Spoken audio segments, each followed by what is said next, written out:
Welcome to a Wednesday night edition of Tisky Sour. Lots of important stories for you. A wave of strike action. Really incredible, the number of disputes that seem to be in play today. Lots of people on strike and people voting to go on strike. We're also talking a row about private schools. A very ridiculous video from Nick Ferrari for you to look forward to. And I'm sure you've heard about this already. It is pretty remarkable. A fallout from, what was clearly a racist conversation by a member of the royal household at a dinner last night. I'll be joined, or I am joined, all evening by Dalia Gebrial. How are you doing, Dalia?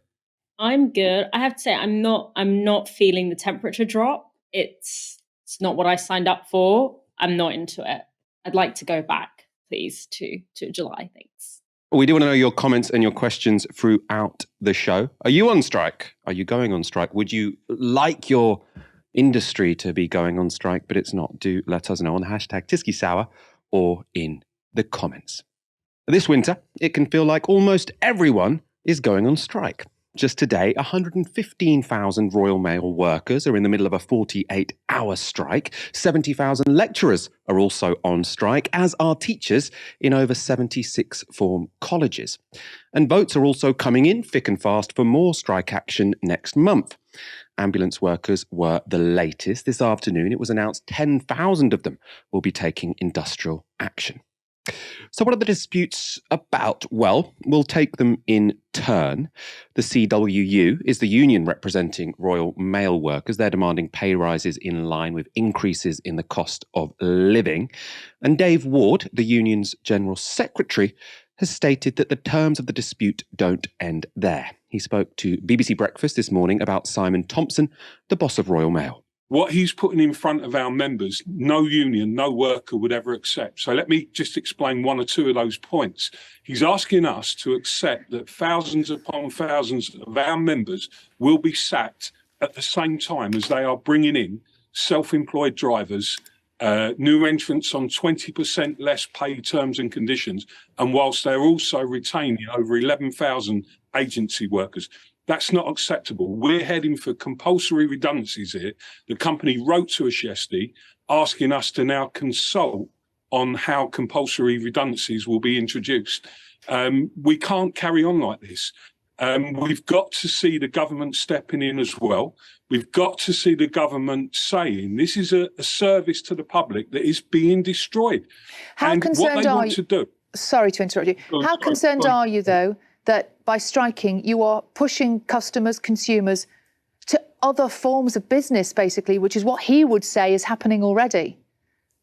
Now, what he's doing is destroying the service that our members love to provide to the public. So what he's doing to the service, let me be absolutely clear here, they are abandoning the AM delivery period. And they're doing that in favour of turning Royal Mail, one of the greatest companies in the UK, into just another parcel courier company. They don't want to deliver to the public anymore. They want to end the universal service. I would really love to see you inviting me with Mr. Thompson on your show and having a proper debate about one of the greatest companies in the UK and what's really going on. And the financial mismanagement, they should be sacked for what's going on. They are claiming they're losing £1 million a day. That may well be true now, but do you know they gave away only weeks ago 567 million to shareholders? They ended the cross subsidy. The French post office, the government, the German post office, they use their international acquisitions to support their own infrastructure. This guy is using it to give money to shareholders. It is outrageous what's going on. Sally. He would also say at this point, I'm coming across as a little bit concerned here. No. That's the context of the Royal Mail dispute, articulated very well by friend of the show, Dave Ward.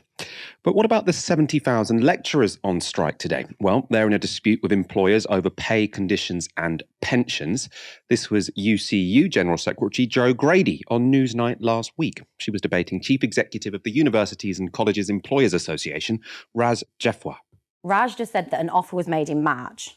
They have made no offer since then, despite the fact that the union lobbied them to, that we balloted over the summer, that we informed that we'll be taking action. So, yes, what you're saying is true, but there's 150 employers who are doing nothing.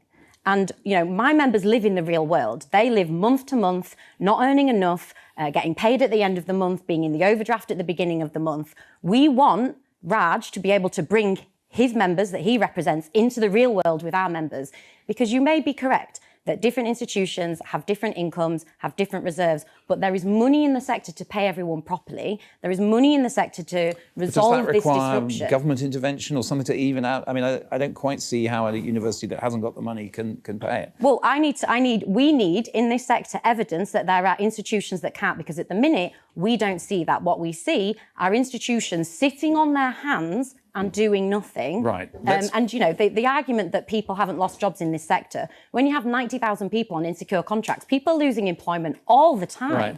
Thousands of teachers from sixth form colleges were also on strike today. That was over pay, but also broader cuts to the sector. And that sentiment is widespread throughout the public sector. Rachel Harrison is GMB National Secretary. She spoke earlier to Sky News explaining why ambulance workers have voted for strike action. GMB members working across most ambulance services in England and Wales and some NHS trusts have voted today to take industrial action. And for GMB, that will be potentially before Christmas. What that exactly looks like will be determined at a local level with our local GMB representatives and the local managers of the ambulance stations and services.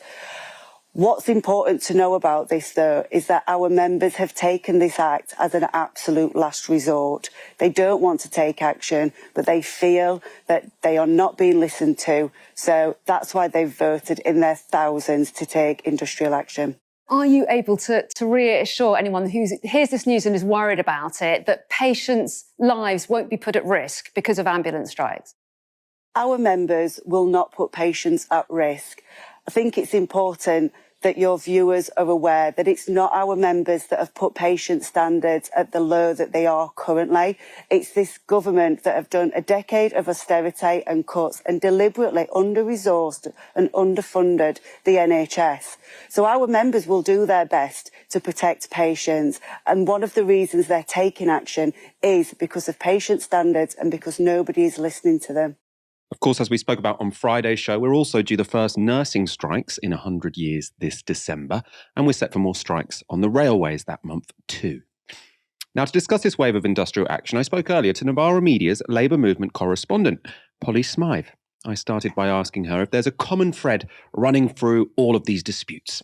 I think on the surface, a lot of these look like straightforward pay disputes, and in many ways they are. We're in a cost of living crisis, also everybody gets paid. So it's a good way to understand other disputes. But I think if you scratch below the surface of all of these disputes, there's always a far more complicated story. So for instance, when I was talking to nurses who are going to be striking in December about their, the decision to strike nationally for the first time ever in their union's history, pay came up, but actually far more important was nurses' concerns for patient safety. And, they were saying that the level of staffing that they're running at the moment meant that they were just fundamentally unable to perform their job, and do the job the way that they wanted to do it and the reason they got into it. So I think that there's a much deeper undercurrent in all of these disputes, which you can get into. I also think, secondly, that coming out of the pandemic, a lot of anger has been generated. A while ago, I heard the CWU Deputy General Secretary Terry Pullinger speak, and he said, talking about key workers, he said, we've learned that we don't get what we deserve. We get what we negotiate, and I think it's no surprise when you look at the workers who are on strike, ambulance workers, postal workers, teachers, many of whom were classified key workers during the pandemic. I think that undercurrent of anger is really carrying a lot of these strikes along. I suppose one thing the pandemic maybe did sort of raise expectations. People thought, we will be appreciated from now on. People have realised how essential the jobs we do are. Surely we'll get paid better afterwards. And then, no, immediately afterwards, no, you've got to actually accept real-term pay cuts. In disputes like this, what we normally hear from the bosses is, oh, God, we would love to concede to your demands. We would love to give you what you want, but we can't afford to. Times are tough. Is that what we're hearing this time around? How are trade unionists responding? A hilarious example of this is so recently at the National Coal Mining Museum up in Wakefield, the management told the striking workers there, workers went on strike over pay, that they were actually unable to offer a pay rise because there was a government-imposed pay cap. But then when Unison, who represent the workers, contacted the Department for Culture, Media and Sport, they confirmed that the pay cap did not actually apply to the museum, and workers there have since won a 10.5% pay rise. So I think that's a kind of neat example to show that actually very, very infrequently when an employer says they can't meet the demands, that's generally just not the case, And obviously meeting those demands is a choice. I think it's really instructive for me to go back to June when the RMT first went on strike. The former Tory Chancellor, Ken Clarke, said that the rail strikes cannot be allowed to look successful when they settle, because everybody would be looking to them, and obviously public sector workers, many of whom are kind of paid less than railway workers, we're going to look to the railway sector and say, well, if they're getting X, we should get Y. So I think that there's a sense definitely that employers are leaning on the we'd love to pay you, but we can't. But Jeremy Hunt continuing to impose austerity is a choice. Choosing to suppress wages as a means to control inflation rather than implement profit controls like the TUC have called for, that is a choice. So fundamentally, no, a lot of employers who are holding out can pay and should pay.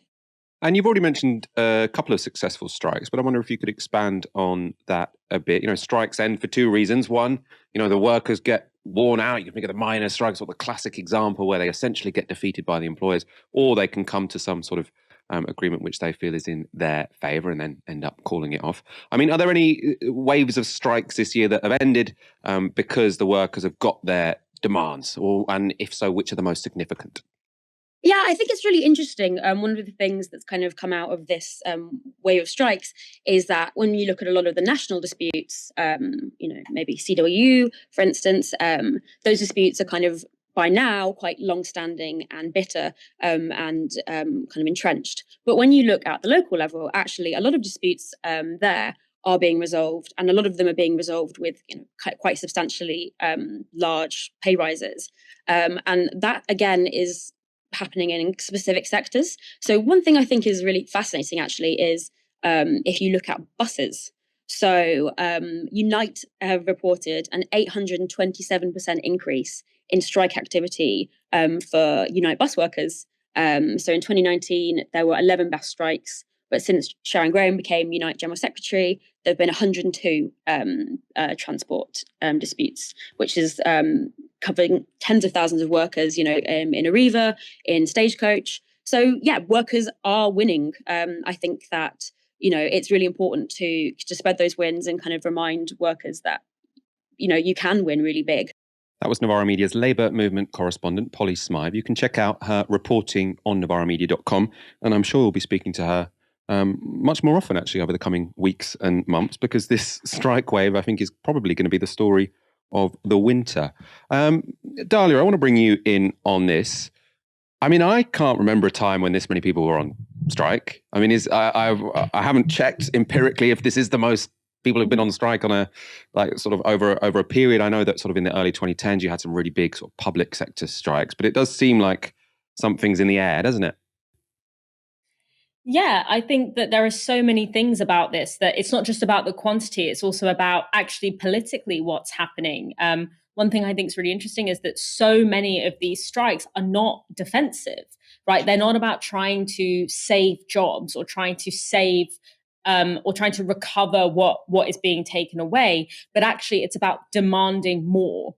And that's actually something that we haven't been able to do in the labour movement for a while. A lot of it has been about trying to resist job cuts and things like that, which doesn't get into the nitty-gritty of actually organisationally, how is profit distributed, etc. How does the government ensure that workers are paid a fair share of the wealth that they create? And so there's that. There's also the fact that this is happening in a lot of sectors that don't traditionally strike, and obviously some that have never been on strike, for example, with the nurses. Also, we're seeing much more in the private sector. We're seeing a growth of wildcat strikes in Amazon, in various amongst bin workers, waste workers, amongst lorry drivers, and these are sectors where a lot of people are on temporary contracts. So it's a very great risk for them to go on strike, because it basically shows that things have gotten so bad, their work has become so unsustainable that they actually have no choice but to do something that might risk the very job that they have. But in terms of actually comparatively to other eras, it's funny that you say that it feels like, in our lifetime, we've never seen this many people going on strike. But actually, and James Medway talks about this in his podcast, Macrodose, where he talked about it today, where basically, like, historically, compared to like the Winter of Discontent, 1979, where you had 11 million days of recorded strikes in that 1 year, actually what we're seeing now is very, very small in comparison to when strike action was at its height in the 20th century. And that only speaks to actually how effectively the Thatcherite assault on unions has been, particularly since its legacies under New Labour in the 1990s and the 2000s, that what we're experiencing now, which is a tiny fraction of what we experienced in the 1970s, feels so significant. And what it tells me is that there's still so much further to go. There's still so much further that can be done. There's so much more power for the labour movement to build. And I think that the government and the media are very aware of that. And we can see that in some classic anti-union tactics being used. For example, the refusal to negotiate, as we saw last week when Mick Lynch accused the government of essentially blocking the rail industry from coming to an agreement with the RMT. That is a way of the government preemptively, because they know the kind of untapped power that the labour movement has, of trying to preemptively turn workers against one another, turn workers against workers that are on strike, by engineering failure and then blaming it on the labour movement. So I think it's incredible. We're in a really exciting moment, but there is still so much more that can be done. I think that's what's quite uplifting, really, is how successful every representative I've seen sort of go on television for the trade unions sort of very successfully bat away these claims. Oh, well, you workers, you're going to be damaging patients. I mean, everyone has seen that the NHS has been pushed close to collapse. I mean, basically at collapse. I mean, obviously, it depends how you define it. But if you've got 40,000 people waiting over 12 hours to be seen in A&E, that's by many definitions, it's collapsed already, right? So when you have TV hosts and politicians try to blame striking workers for risking patients' lives, I think every union representative I've seen has been incredibly skilled, essentially, at saying it's not us that caused this crisis. And I think it's going to be very, very difficult for the government to pin any problems on striking workers, because everyone can see that the problems way preceded this industrial action. I think most people can draw the connection between a crumbling service and why workers might feel they need to go on strike. Britain's private schools receive hundreds of millions of pounds in tax breaks from the government, despite charging eye-watering fees. That's an arrangement that Labour has pledged to end, and the Tories hate it, none more so than Prime Minister Rishi Sunak. He was educated at Winchester College, an exclusive boys' school that charges nearly £35,000 a year for day pupils and £46,000 for boarders. That's people who live there during term. At Prime Minister's questions, Keir Starmer put this to the former head boy. Mr. Speaker, Winchester College has a rowing club, a rifle club, an extensive art collection. They charge over £45,000 a year in fees. Why did he hand them nearly £6 million of taxpayers' money this year in what his Levelling Up Secretary calls egregious state support? Mr. Speaker, I'm pleased he wants to talk about schools, because we recently announced billions more funding for our schools. We're helping millions of the most disadvantaged children catch up with their lost learning. And we're driving up school standards, Mr. Speaker. But during COVID, he wanted to keep schools closed. We shouldn't be surprised, because I listen to parents and he listens to his union paymasters. His Levelling Up Secretary, I see him down there, who, after all, was Education Secretary for 4 years, said you could scarcely find a better way of ending burning injustices than scrapping these handouts. And here's one. He talks about driving up standards. Just down the road in Southampton, and he'll know this, 4 in every 10 pupils fail their English or maths GCSE this year. 4 in 10. Is that £6 million of taxpayers' money better spent on rifle ranges in Winchester or driving up standards in Southampton? He talks about school standards. It's under a Conservative government, and thanks to the reforms of the former Education Secretary, that now almost 90% of schools are good or outstanding. That's when we came on. But Mr. Speaker, whenever he attacks me about where I went to school, he is attacking the hard-working aspiration of millions of people in this country. He's attacking people like my parents, Mr. Speaker. This is a country that believes in opportunity, not resentment. He doesn't understand that, and that's why he's not fit to lead. I think 7% of students go to private school, don't they? So that's Rishi Sunak essentially saying, if you're one of the other 93%, you're not particularly aspirational. The aspirational thing to do is to send your kids to private school, because if you had aspiration, you wouldn't send them to the state schools that the Tories have been underfunding for 12 years. Doesn't seem like a vote winner to me, but anyway.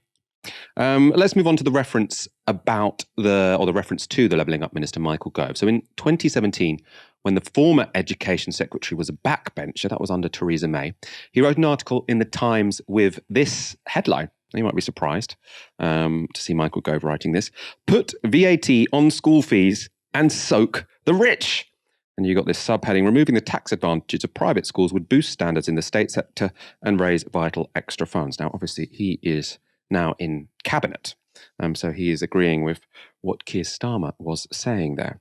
Let's go on to the article. So in the piece, he said this: private school fees are VAT exempt. That tax advantage allows the wealthiest in this country, indeed the very wealthiest in the globe, to buy a prestige service that secures their children a permanent positional edge in society at an effective 20% discount.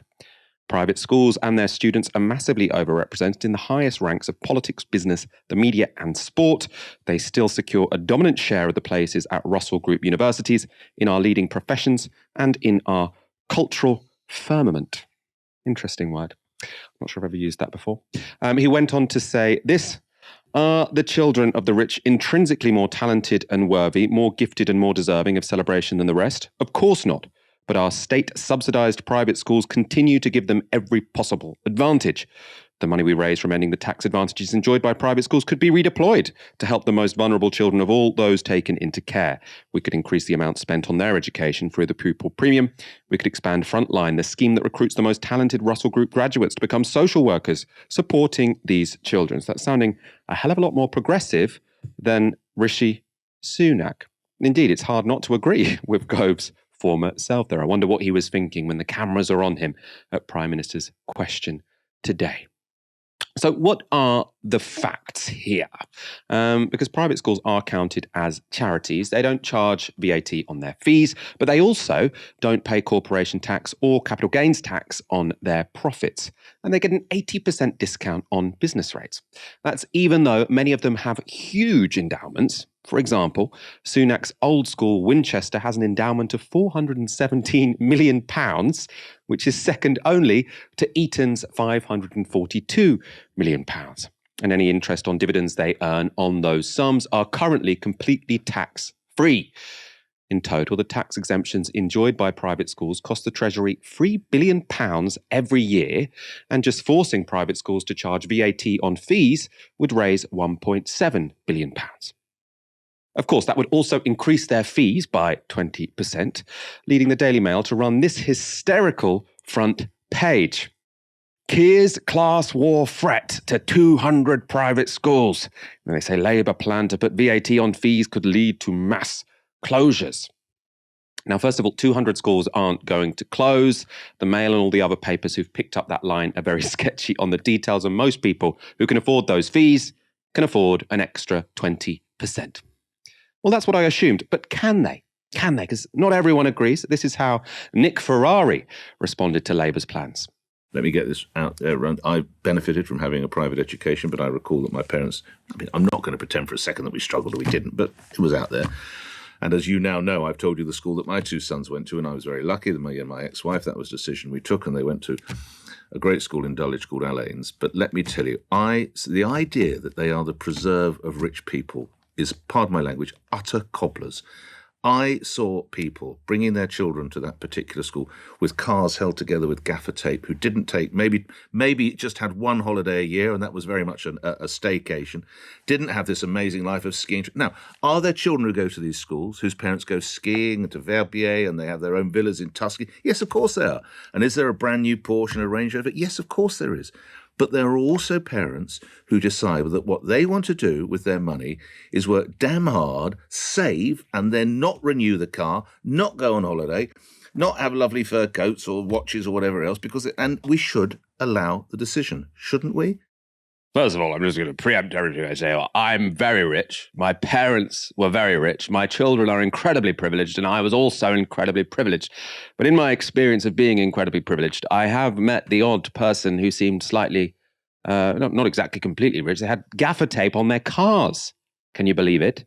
But they had parents that cared so much about their kids that they taped up their cars with gaffer tape so they could afford to give their children the best future. That's the aspiration that Rishi Sunak was talking about in PMQs. Inspiring, really, isn't it, Dalia? Were you moved by Nick Ferrari's tales of parents rocking up to private school with gaffer tape on their cars, foregoing holidays abroad so that they can give their children the future they deserve? I mean, it's just absolutely disgusting. Like, to even be able to make the choice between a second holiday and your child going to private school, or a fur coat and your child going to private school, that in itself indicates that you are in like the top percentiles of wealth in this country. This is like you can't aspire if you're working a minimum wage job, or if you're working a job where you haven't had a real terms pay rise in years. You can't like aspire your way into like an extra 30K a year. Like, it's just, the maths isn't mathsing here. But on a broader point, I mean, there isn't any justification for the existence of private schools, let alone the idea that they should have tax exempt status from the government and be essentially subsidized by the government. Because the only logic that underpins the idea that a private school should exist is the logic that wealthier kids are entitled to a better start in life. Like, that's it. Why else would you create a two-tier education system that is based on money? And it's actually not about aspiration at all. It's actually the opposite, because aspiration implies some kind of social mobility or class mobility. No, the existence of private schools is 100% about the preservation of class. It's about wealthy people, regardless of, ability or commitment to education or whatever. And, I'm not going to get into this idea of, I don't think that you can ascertain a person's ability or a child's ability at the age of 5 or at the age of 11, but whatever, like, put that to one side. The notion of a private school is that regardless of academic ability or even commitment to education, that the children of the wealthy have their place in society secured.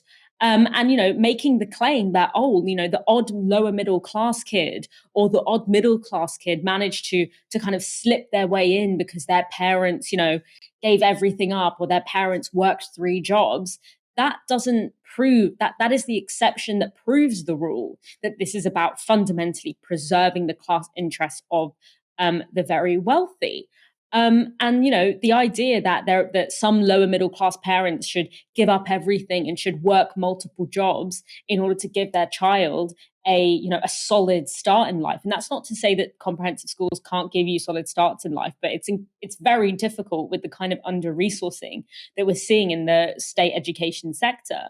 But that's not a positive thing. It's not a positive idea that a parent feels like they have to take on multiple jobs that will take them away from other parts of parenthood, that they have to give up, important family experiences or whatever in order to give their child a solid start in life. That's not a good thing. Like, that's not something to be proud of. That is an indictment of a system that, stratifies children, at the beginning of their lives into the haves and the have-nots, into an education environment that has, good resources, that has the kinds of facilities that allow for children to develop their talents and develop their interests, that has, special education needs provisions, that has, a decent child to teacher ratio. These are all things that we know impacts outcomes and is much more accessible for private schools. And the reason that people like Rishi Sunak and Nick Ferrari are so deeply attached to the private school system is because they deeply fear what it would mean to lose it. What would it mean to lose the choice that wealthy people have to ensure that their child is in the top 7% of educational outcomes? What would it mean for them to lose the ability to make that choice, to guarantee that role in society? Because in fact, for them, the disparity between comprehensively educated kids and privately educated kids works in their favor. It's, if anything, it's a bonus because it widens the gap between their children and the rest of society. It gives their kid the competitive edge because it gives them a bunch of stuff that kids who have gone to state schools can't access. And, I even think that the whole idea that Labour is going down this revoking charity status thing, it's like unnecessarily kind of complicating the issue because, in a sense, some of the critics of this policy are right in that this is not going to affect the super, super wealthy who will always be able to pay fees no matter what. It is more likely to affect the odd lower middle class kid that managed to get in. It is more likely it's not going to really shake the fundamental problem that we have with private schools, which is that it reproduces the class system. Let's just cut the crap and just abolish them because there's no actual justification for keeping this ridiculous system going other than preserving the leg up that a certain segment of this society has over the rest of us. I'm just thinking more about the Nick Ferrari declaring his interests, because I assume when he was sort of saying that, he was thinking like, look, I'm being an honest, transparent journalist. I'm saying I do have a stake in this conversation because my parents sent me to private school and I've sent my kids to private school. But I'm just thinking that disclaimer should actually be in front of way more conversations. Like anytime Nick Ferrari talks about austerity on LBC, he should have to do a disclaimer. Oh, by the way, actually, I don't have much of a stake in public services because my kids go to private school and I went to private school. Now, anytime he talks about a teacher's strike, he should say, well, to be honest, I don't really understand what's going on here at all because my kids went to private school and I went to private school. Why is it only when he's specifically defending private schools does he have to give that disclaimer? Because the whole point of, as you said quite articulately there, private schools, they are about sort of this positional good where you say, I want an advantage over the rest of society. But they're also saying, I can opt out of public services. I don't really care if school budgets have been squeezed over the past 12 years as they have been, because that doesn't affect my kids. So many MPs legislating on the budgets that go to the schools that 93% of the population go to when it has no impact whatsoever on their kids because they've opted out. It's like as if we had, if 7% of the population got their cancer treatment private and then you've got all these Tory MPs voting to squeeze the funding of the NHS, that would be a scandal. It should be. And here we sort of accept it. If anything, the underfunding of the state schools increases the competitive edge that they are buying by paying for private school. And I actually think the point about healthcare is really important. I think probably I would love to know whether when Tory MPs, whether they're calling up the GP at 8 a.m. in order to try and get a same day appointment, or whether they have, private health insurance that allows you to basically get a GP appointment on demand whenever you need. I actually think that's a really important point. And I think that the disclosure of, where they get their healthcare from when they are legislating on the NHS is actually I think the usage of private health insurance has massively increased in this country. And I think that's actually a really important point. The other argument that's always made is, it would burden state schools if some kids didn't go to private school because then the state school would have to educate more kids. I think what that misses is it's private schools don't create teachers. They hire existing teachers. Now, if the private school didn't hire those teachers, where would they be teaching in state school? You've got exactly the same with private healthcare. So people say, oh, well, if the private healthcare companies, they can take some people off the waiting list and some people are going to go up the waiting list. Who's doing the operation in your private hospital? It's the doctor who was probably trained. Well, actually, it's worse than being trained at the taxpayer expense, because they were probably trained at the taxpayer expense of someone in Nigeria, someone like much poorer than the average British taxpayer. So you've got these super rich people not only poaching doctors from the NHS, but they're poaching doctors from the NHS who've already poached their doctors from developing countries who can barely afford to train them anyway. The whole thing is rotten to the core, and Nick Ferrari is an out-of-touch arsehole, as is Rishi Sunak. Let's move on. This is Ngozi Fulani. She's the founder of the charity Sister Space, which provides support for African and Caribbean heritage women affected by abuse. And at a recent event at Buckingham Palace, she was subject to racial abuse. After the event, and from the Sister Space Twitter account, Fulani said this: mixed feelings about yesterday's visit to Buckingham Palace. 10 minutes after arriving, a member of staff, Lady SH, approached me, moved my hair to see my name badge. The conversation below took place. The rest of the event is a blur. And then she says, thanks to Mandu Reid and Suzanne Jacobs for support. Now, this is the text of the conversation, so shared by Fulani in that tweet. The aide says, where are you from? And Fulani says, Sister Space. The aide says, no, where do you come from? She says, we're based in Hackney. No, what part of Africa are you from? And then she says, I don't know. They didn't leave any records. Then the aide says, well, you must know where you're from. I spent time in France. Where are you from? And then she said, here, UK. No, but what nationality are you? I am born here and am British. Then the aide says, no, but where do you really come from? Where do your people come from? And she says, my people, lady, what is this? And she says, oh, I can see I am going to have a challenge getting you to say where you're from. When did you first come here? She says, lady, I am a British national. My parents came here in the 50s when. She says, oh, I knew we'd get there in the end. You're Caribbean. And Fulani says, no, lady, I am of African heritage, Caribbean descent, and British nationality. And then the royal household lady says, oh, so you're from? The exchange was witnessed by two other women, and one of them was Mandu Reid, leader of the Women's Equality Party. She spoke to Sky News about the incident. We arrived at the reception and were ushered into the main room where the reception was taking place. Myself, Ngozi, and another campaigner were standing together, three of us, black women. We were approached by a member of the royal household who came over, began the usual small talk. Very quickly, she zoomed in on Ngozi and asked her where she was from. Ngozi said she was from Sister Space, which is the organization she leads. But what followed was almost an interrogation. There was question after question about where she was really from, where her people came from, what her nationality was. And Ngozi said, I'm British. I was born in the UK, but that wasn't enough for this person. This person really wanted to extract some other information about her heritage, her African heritage. And it was really uncomfortable. In the end, it was a prolonged encounter over several minutes. And in the end, it left, all of us feeling like perhaps we didn't belong at the event. Perhaps we weren't truly welcome.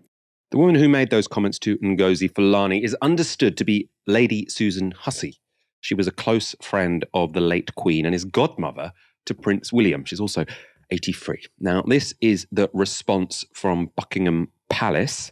So they have said, we take this incident extremely seriously and have investigated immediately to establish the full facts. In this instance, unacceptable and deeply regrettable comments have been made. We have reached out to Ngozi Fulani on this matter, and we are inviting her to discuss all elements of her experience in person if she wishes. In the meantime, the individual concerned would like to express her profound apologies for the hurt caused and has stepped aside from her honorary role with immediate effect. All members of the household are being reminded of the diversity and inclusivity policies which they are required to uphold at all times. I don't know what's it going to like rule 5 of the handout. Don't aggressively ask people where they're from if they're not white. I can't see what else they're going to be reminded of. Don't be like a racist asshole.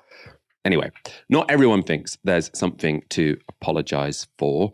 Petronella Wyatt is a former deputy editor at The Spectator. She tweeted this today. I've known Lady Susan Hussey since I was 18. She's a decent woman and certainly not a racist. She often asked my mother where she was from because she had a Central European accent. I am sometimes mistaken for non-British because of my colouring. I'm never offended. This was the follow-up. Poor Susan Hussey is 83, and this must be the first time she has ever offended anyone. She is very kind and considerate, and I feel sorry for her. Her main sin appears to be friendly curiosity. I have often asked people where their families have originally come from. That was Petronella White, who I'm sure thinks she has also never offended anyone in her life, though most certainly will have done many times if we are to take her at her word from what she said in that tweet. Dalia, I shouldn't laugh because this is also a serious story, but what do you make of this? I'm just so glad that Petronella is on the case, because without her, how would I know if something racist has happened in Buckingham Palace or not? You know, hers is the verdict that we were all waiting for. I just love the idea of like, this woman has been very publicly criticized for saying something racist, and this woman, Petronella, is like, I say that all the time, and it's fine. And it's like, okay, if I were you, I'd just keep quiet. You're not helping yourself. But yeah, I mean, I think there's an irony here actually that hasn't been talked about very much, which is that all the things that we're told that the royal family does for society, you know, it provides cohesion, it has a sense of duty, stability, and that's why, you know, it's fine that they're the world's biggest landowner. It's fine that they're given £100 million a year from the government whilst people can't afford to heat their homes. Yet I can't think of many organizations that actually embody those principles of, you know, service to your community, of providing stability, than Sister Space. Like, that's one of the things that's being lost here, which is Sister Space. This is one of the very few organizations in this country that provides specific domestic abuse support for Black women. It supports Black survivors of domestic violence in a way that is actually meaningfully accessible to them, because it is aware of the specific needs that that community has, the specific ways in which they can have safety and healing in a very vulnerable moment. It's also an organization that has, by the skin of its teeth, survived essentially an all-out assault on these kinds of services. You know, when we look at the impact of austerity on domestic violence services across the sector, it's been devastating, but it's been particularly devastating on organizations that are set up in order to specifically cater to the needs of Black and minority ethnic women. And so, you know, in the middle of that kind of onslaught by austerity, Sister Space has held on by the skin of their teeth, despite the fact that demands for their services have increased by 500% in recent years, according to their figures. They have managed to keep going.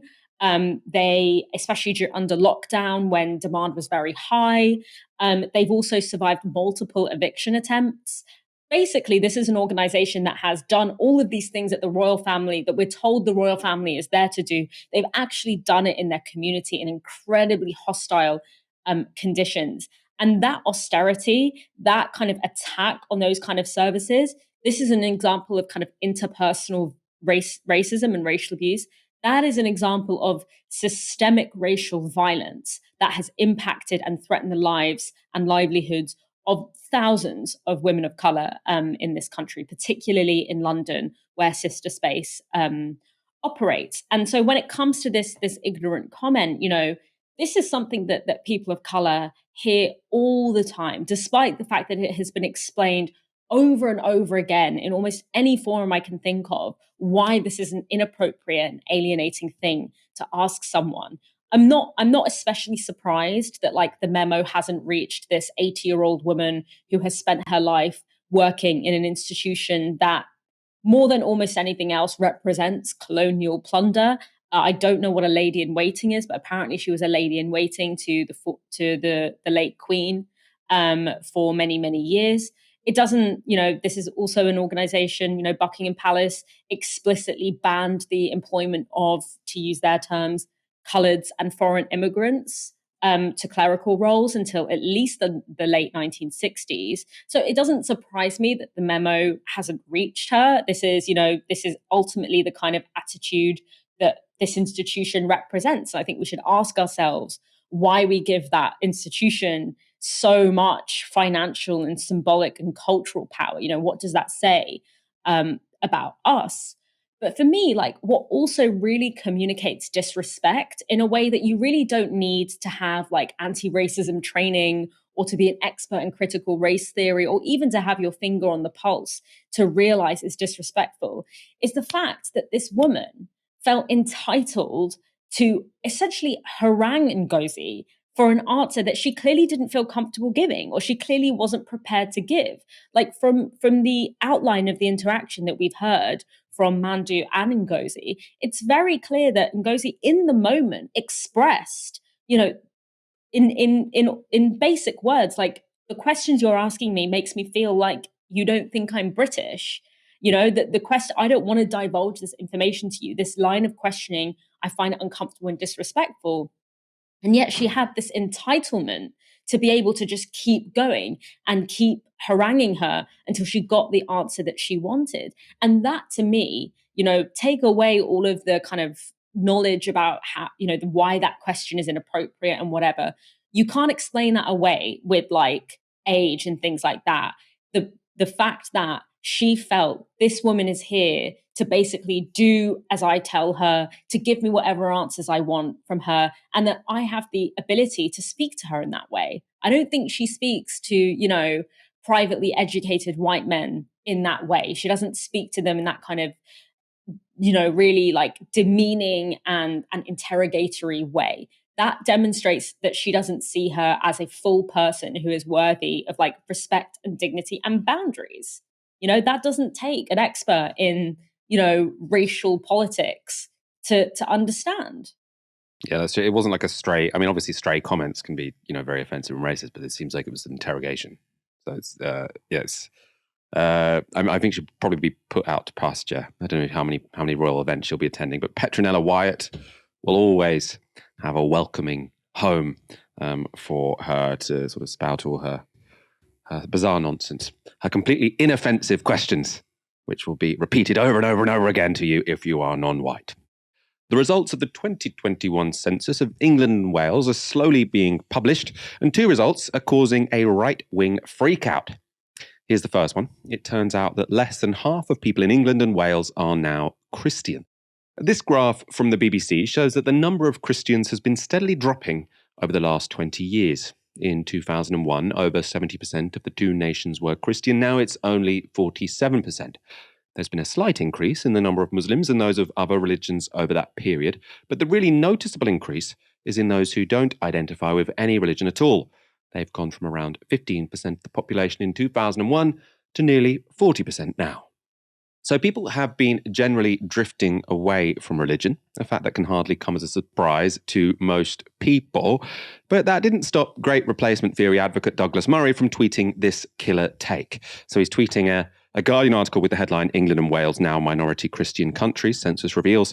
And he tweets, as predicted 5 years ago in The Strange Death of Europe, which the Guardian denounced at the time as xenophobic, I suppose facts eventually catch up with everyone, even the Guardian. So the idea that headline would mean that they suddenly agree with his book, slightly bizarre. Let's look at what Murray's prediction was. In his 2017 book, The Strange Death of Europe, Murray discusses the drop in the number of Christians and rise in the number of Muslims recorded by the 2011 census. But he draws this odd conclusion. To study the results of that sentence was to stare at one particularly unalterable conclusion, which was that mass immigration was in the process of altering, indeed had already altered, the country completely. By 2011, Britain had already become a radically different place from the place it had been for centuries. I mean, obviously, it was a different place than it's been for centuries. We didn't used to have motorways and tube stations and pret-a-manger. You don't need this sort of pseudo-intellectual crap to tell you that things have changed over the past few centuries. Anyway, in the 10 years since the 2011 census, the number of people identifying as Muslim has increased from 2.7 million to 3.9 million. That's still just 6.5% of the population. We are a long way from being replaced, fellow whites watching. Sorry, it's slightly weird for you to say. Hardly evidence of a complete alteration of the country by mass immigration. Now, joining Murray's xenophobic wobbly, Nigel Farage posted this video on social media. The Office of National Statistics figures are out today showing that London, Birmingham and Manchester are all now minority white cities. Massive demographic changes taking place in our country. More significantly for the country as a whole, it shows that only 46% now identify as Christian. So there is a massive change in the identity of this country that is taking place through immigration. You may think it's a good thing, you may think it's a bad thing. It propped up a Union Jack cushion on the what do you call it? The boot, the back of the car. I don't know anything about cars. Anyway, you saw where it was. Again, Farage, they're trying to link the drop in Christians to an exponential rise in other religions through immigration. Complete nonsense, as we've just talked about. And the other claim there was also nonsense. He said that London, Manchester and Birmingham are now majority non-white cities. Of course, this doesn't matter. It wouldn't matter if they were.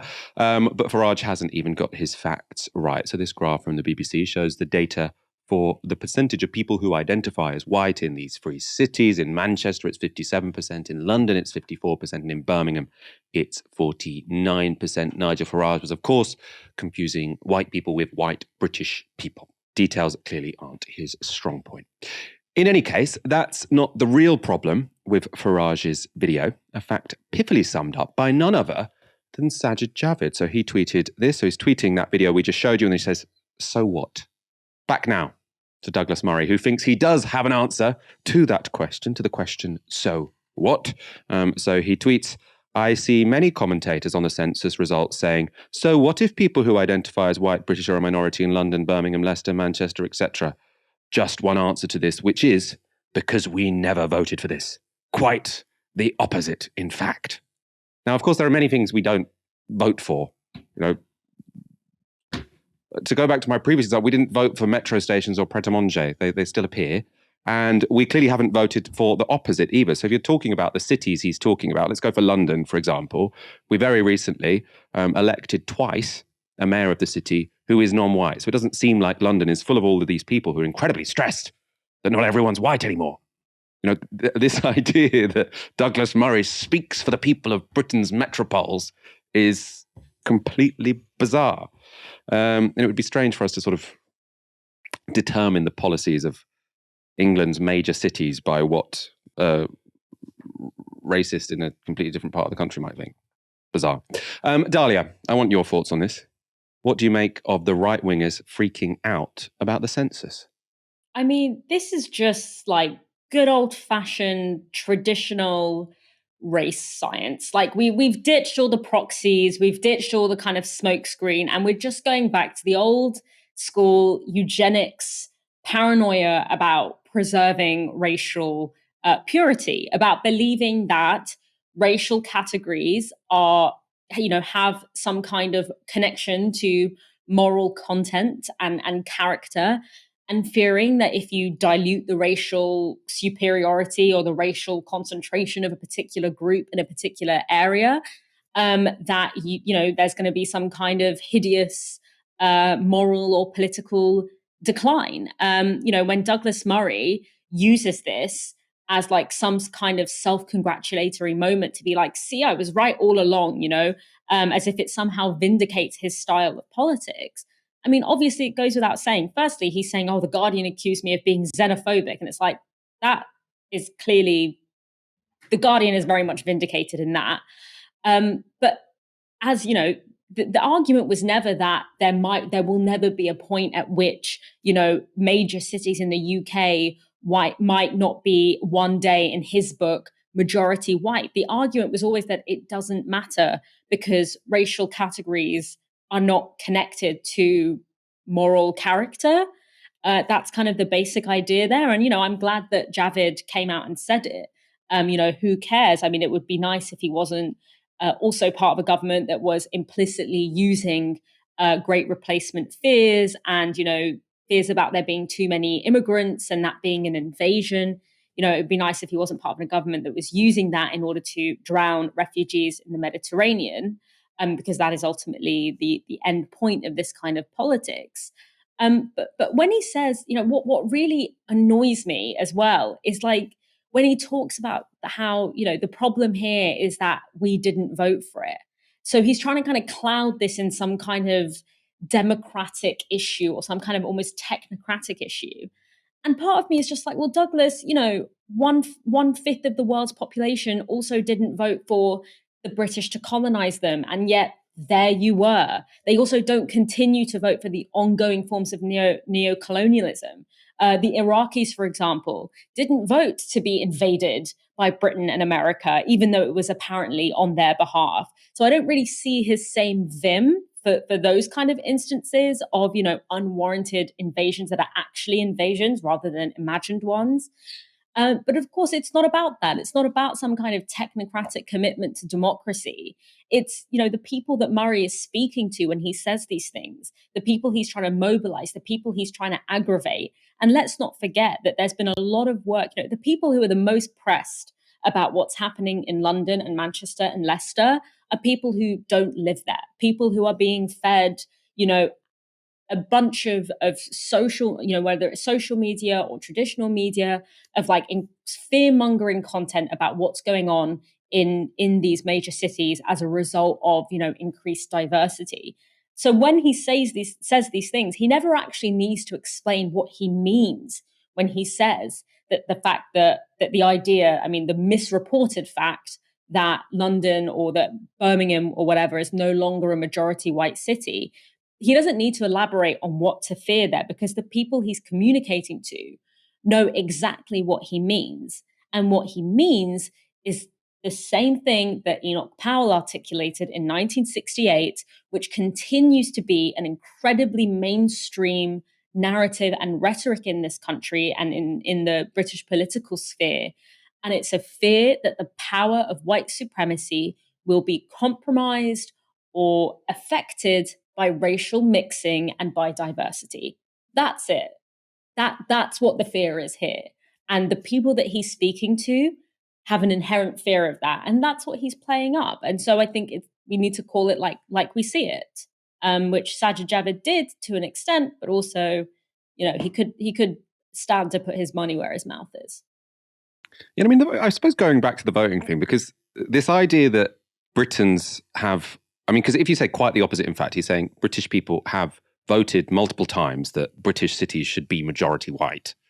Now, I can only really think of like one party where that was like in their manifesto. It's like the BNP. Like the BNP, I don't know if Douglas Murray noticed, but they never won an election. I think they never won a seat in Parliament, right? So he's saying like, democracy means that all cities have to be majority white and we have to, the implication of this is also you're either going to have to control the births of non-white people or you're going to have to deport people based on their race.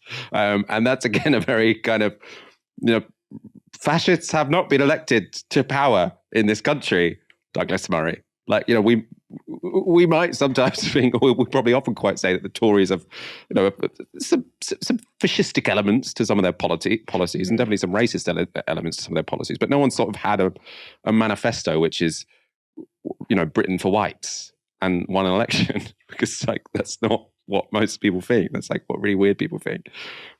Very, very bizarre. Also, actually, one last thing, just because the pseudo-intellectual ones, what they always do is they say, look, I'm not racist. It's about race. It's about culture. Right? It's about speed of change. It's about culture. We need to have sort of I think they sort of like kind of pluralism. So it's sort of like we have distinct cultures. So they can have their Islam over there. We'll have our Christianity over here, and things don't have to. Thought that during the missionaries. Yeah, exactly. We can sort of, but then the moment, so they say it's like, no, it's not race, it's culture, and then like a census comes out which says sort of like there are less white people in the country. They're like, I'm right. There are more brown people. I'm right. And I was like, I thought you said this wasn't about race. Anyway, wackos. Although I suppose we can mock them, but they are also motivating lots of powerful political parties that are gaining presence in much of Europe, North America. I'm sure he has some supporters within the Conservative Party. There we are. Maybe he'll be a member of the royal household in no time at all. Dalia, let's wrap up there. Thank you so much for joining this evening. Thank you for having me, Michael. And thank you, everyone, for your super chats tonight and for watching. We'll be back on Friday at 7 p.m. Make sure to hit subscribe if you haven't already. You've been watching Tysky Sour on Novara Media. Good night.